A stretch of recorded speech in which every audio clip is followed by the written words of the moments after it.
the beautiful girl on campus. Why is she so serious today? I heard she got the scholarship. They called her beautiful. She's beautiful. Too beautiful to be real. Too calm for a place filled with noise, desire. She arrived without friends, without history, without fear. From the moment she stepped onto campus, the air changed. Men noticed her first, not because she tried to be seen, but because their eyes refused to look away. She never chased anyone. She never begged. She only smiled and waited. Desire is a dangerous thing. In many African stories, it is the doorway to death. And on this campus, Please can we have your number? that doorway had just opened. Just give it to me. The first man vanished after walking her home. No screams, no struggle, just silence. By morning, his room was cold, his bed untouched, as if he had never existed. People whispered her name like a prayer and a warning. Some said she was cursed, others said she was the curse. But desire is louder than fear. Long before this campus was built, Mama Chiwana, good evening. Evening. How children?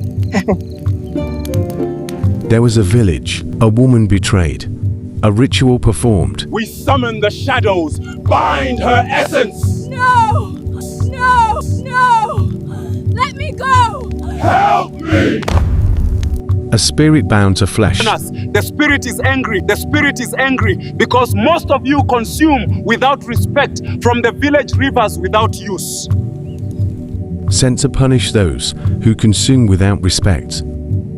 And she had returned. In African tradition, some spirits do not rest. They wait, they learn, they adapt, and when they return, they do not warn twice. By morning, her room was empty, her name erased, her records gone. But elders say, when desire walks without wisdom, she will return. The campus tried to forget. The village was incredible. We spent the whole day by the river. Seriously, I heard the water level was low this year. Not at all. We even went fishing. I caught the biggest catfish. Look at these reports. Performance has dropped 30% in the last quarter alone. How are we supposed to explain this to the board? We need a new strategy immediately. The missing names were removed. The rooms were cleaned. But spirits do not respect human denial. Weeks later, security cameras caught something impossible. A woman, walking the same path, wearing the same red dress, but this time, she was smiling. At night, students began to dream the same dream. A woman calling their names, not loudly, softly. Mary, Joy, Victoria, Benita, Clementine. In African belief, when a spirit enters your dreams, it is already too late. Not every man was chosen, only the arrogant, the careless, the ones who believed desire had no price. They woke up tired, weaker, changed. Some claimed they saw her in mirrors, others felt her breath behind them. But mirrors do not lie in folklore. They reveal what walks beside you unseen. An old woman finally broke the silence. She said the girl was no longer human, but not fully spirit. She was a punishment shaped like beauty. On the last night of the semester, the power went out. Screams were heard, but never recorded. And by morning, 3 rooms were empty. It's been hours. They should be back by now. What if they took them too? I heard the screams. The elders say she now feeds on fear. She now feeds on fear, not desire. And when fear fades, she will return to remind Ak. After the holiday, a group of students went to the elders. They begged for a solution. Please, elders, help us in stopping the killing of students by the spirit woman. We plead. The elders were silent for a long time. Then one spoke. Spirits like her do not leave. They must be bound or replaced, so we must make sacrifices of ritual. Rituals are not magic tricks. They are agreements, and every agreement demands payment. The night of ritual.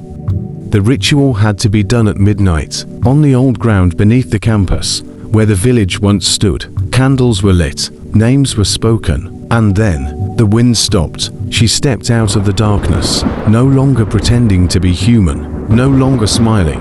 Her voice echoed like many voices at once. You enjoyed the gift. Now fear the price. Drums were heard. The earth shook. And the elders began to chant.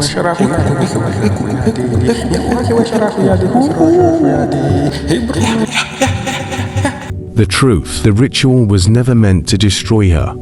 It was meant to choose who would take her place. Because curses do not end, they change hosts. When the candles went out, one person was missing. No scream, no struggle, just silence. By morning, the campus was calm again. Too calm. Students returned to class. Laughter came back. But elders know the signs. Somewhere on campus, a new smile had appeared. The ritual did not end the curse. It completed it. Something ancient opened beneath the campus. A place older than the buildings, older than the village, her kingdom. She no longer walked like a girl. She stood like a ruler. Fear fed her. Silence obeyed her. And now, she needed daughters. Not every woman could hear her call. Only the lonely, the angry, the forgotten. They felt her voice in dreams. Come. At night, they walked without remembering why. Down staircases that never existed. Through doors that should not open. Until the ground changed beneath their feet. Drums echoed without hands. Shadows bowed. And the air whispered names. The initiation. She stood before them. No longer hiding her true form. You were ignored, she said. You ignored. Now you will be seen. No blood is needed.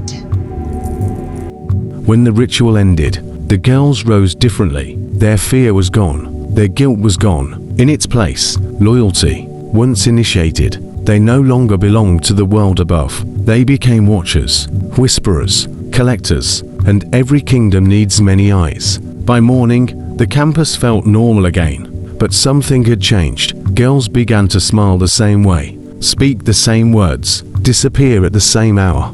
And somewhere below, the queen smiled. Her daughters blended in perfectly. They laughed, they worked, they loved, and every night, they listened. Symbols began appearing across the city, on walls, in dreams, in reflections. Those who noticed them were already marked.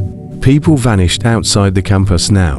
No connection. No pattern, except one thing. Everyone last seen near a woman who smiled too calmly. Streets felt longer at night. Phones died suddenly. Footsteps echoed behind no one. And somewhere beneath the noise, drums returned. She no longer needed the old ground. Fear had built her a city. From rooftops and reflections, she watched her daughters work. Elders across regions felt it. The same symbols, the same dreams. One truth became clear. This spirit was no longer local.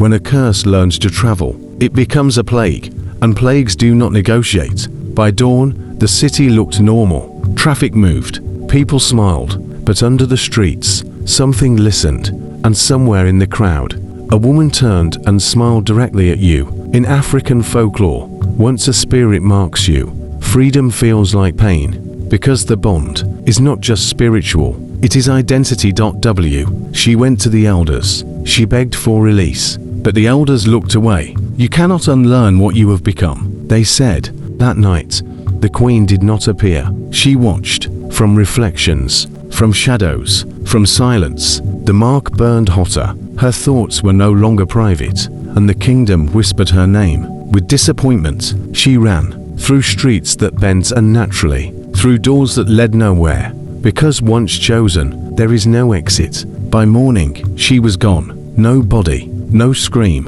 In African folklore, the most powerful spirits do not burn cities. They change habits. They soften fear. They normalize obedience. Elders tried one final ritual, not to banish her, but to ask her name. The ground stayed silent. Because she no longer needed one, the truth revealed. She was never a girl, never a queen. She was a correction. A response to centuries of ignoring warnings. Her daughters no longer hunted. They observed. They guided. They ensured balance. Desire stayed controlled. Arrogance stayed punished. She spoke one last time, not through dreams, not through fear, through understanding. I am not your end, she said. I am what comes after refusal to learn. There was no throne room, no celebration, only silence. And silence, in folklore, means completion. People returned to work. Children went to school. Life continued. And that was her greatest victory. The kingdom did not rise. It was accepted.